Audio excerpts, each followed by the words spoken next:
कांग्रेस की महारैली के दौरान प्रधानमंत्री नरेंद्र मोदी के खिलाफ लगे आपत्तिजनक नारों को लेकर सियासी माहौल गर्मा गया है। वोट चोरी के मुद्दे पर आयोजित इस रैली के ठीक पहले कार्यकर्ताओं द्वारा मोदी तेरी कब्र खुदेगी जैसे नारे लगाए जाने के वीडियो सामने आ रहे हैं। अब इसको लेकर बीजेपी ने ऐतराज जताया है और इस मामले को लेकर संसद भी पहुंच गए हैं। संसदीय कार्य मंत्री किरण रिजिजू ने लोकसभा में इस पर तीखी प्रतिक्रिया की है। कहा कि इस तरह के नारे लोकतांत्रिक विरोध नहीं है, बल्कि हिंसा और अमानवीय मानसिकता को दर्शाते हैं।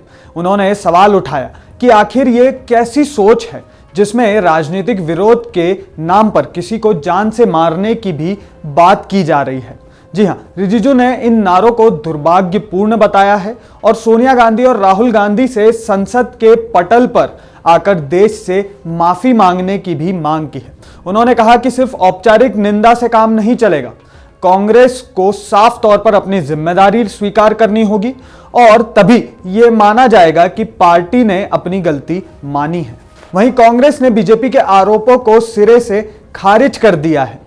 पार्टी के महासचिव केसी वेणुगोपाल ने रैली की सफलता का हवाला देते हुए कहा, दिल्ली में लंबे समय के बाद इतनी बड़ी और प्रभावशाली रैली हुई है जिसमें जनता का व्यापक समर्थन मिला है।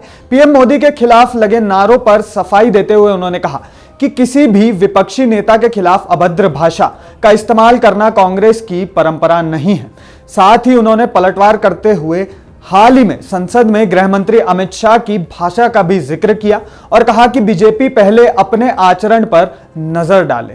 वेणुगोपाल ने आगे कहा कि रैली में कार्यकर्ताओं और आम लोगों का गुस्सा साफ तौर पर दिखाई दे रहा था, जो इस बात का संकेत है कि वोट चोरी का मुद्दा अब सिर्फ राजनीतिक आरोप नहीं बल्कि एक जन आंदोलन का रूप ले रहा है।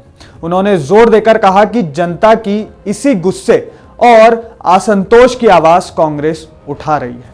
राजनीतिक जानकारों की माने तो इस पूरे विवाद से यह साफ हो गया है कि आने वाले दिनों में वोट चोरी और राजनीतिक मर्यादा जैसे मुद्दों पर संसद में बड़ा टकराव भी हो सकता है। अब इस पूरे मामले पर आपकी क्या राय है? इन नारों पर आपकी क्या राय है? भाजपा के आरोपों पर आपकी क्या राय है? और उसके बाद कांग्रेस के जवाब पर आपकी क्या राय है? आपकी राय आप हमारे साथ कमेंट बॉक्स में शेयर करना ना भूलें।